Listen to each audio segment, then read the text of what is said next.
你等着便是，下一次杀你的时候，我会最开心的笑。那肯定是天下最动人的风景了。这是江泥在北凉王府中刺杀徐凤年失败后两人的一番对话。从徐凤年的回应中，就足以看出他对江泥的宠溺，也是徐凤年10几个老婆之中最爱的一人。那么，为何被万花丛中的徐凤年最爱江泥呢？我们今天就来分析一下。在《雪中悍刀行》中，江泥是被徐凤年从小宠到大的媳妇儿，在12岁的时候被徐骁带回北凉王府，一直被徐凤年护着。即使是他千方百计的想要杀掉徐凤年，但徐凤年却从不生气，顶多在他的钱盒子里拿点钱，然后在江泥刺杀失败的时候欺负他一下。这也是徐凤年早年间最为快乐的事情之一。不过别人要欺负江泥的话，徐凤年第一个不同意，即便是他的父亲徐骁。江泥就是这样一位被徐凤年自始至终爱着的人，即便是在徐凤年的身边有着其他红颜知己的存在，江泥这北凉王妃的地位啊都是不可撼动的。她身为西楚的太平公主，原本过着锦衣玉食的生活，却因为春秋战乱，最后也是流离失所，只能寄人篱下。手中一柄神符，就是她作为西楚公主的身份象征。曾在跟着徐凤年去武当山的时候，在武当写下了月下大羹酒誓杀帖，末尾的一句江泥誓杀徐凤年，让当时的徐凤年看得触目惊心，久久不能平静。毕竟灭国之恨，江泥一直铭记在了心中。但跟在徐凤年身边多年时间，加上跟随徐凤年第2次游历江湖经历的种种，江泥对于徐凤年的感情逐渐的改变。在曹长青将他带走的那一刻，江泥将自己的神符赠送给了徐凤年，而徐凤年则交给了江泥大梁龙阙。也因为大梁龙阙在江泥的手中，他便在当时成为了北凉将士们公认的北凉王妃。因为他们只认大梁龙阙，那是先王妃无数的佩剑。就这样一柄剑，直接确定了江泥的地位，不仅是在徐凤年心中，更是在整个北凉的地位。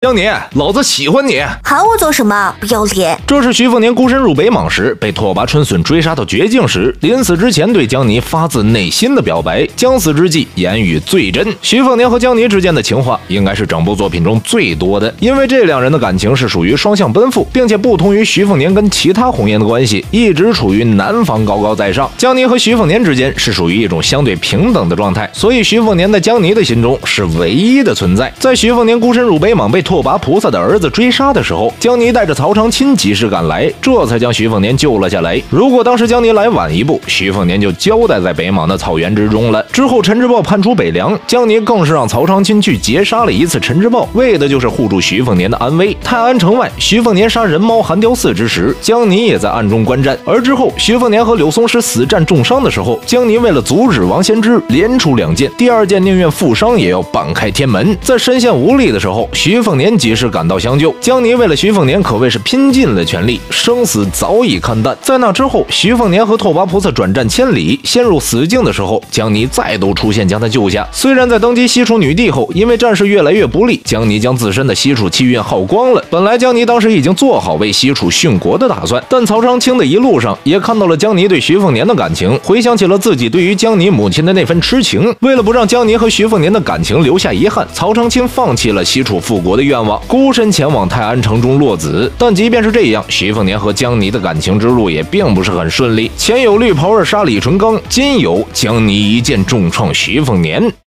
你真的会死的。我知道，一剑刺死我，你念想了很多年。你就这么想死在大楚京城？你猜？徐凤年，你到底走不走？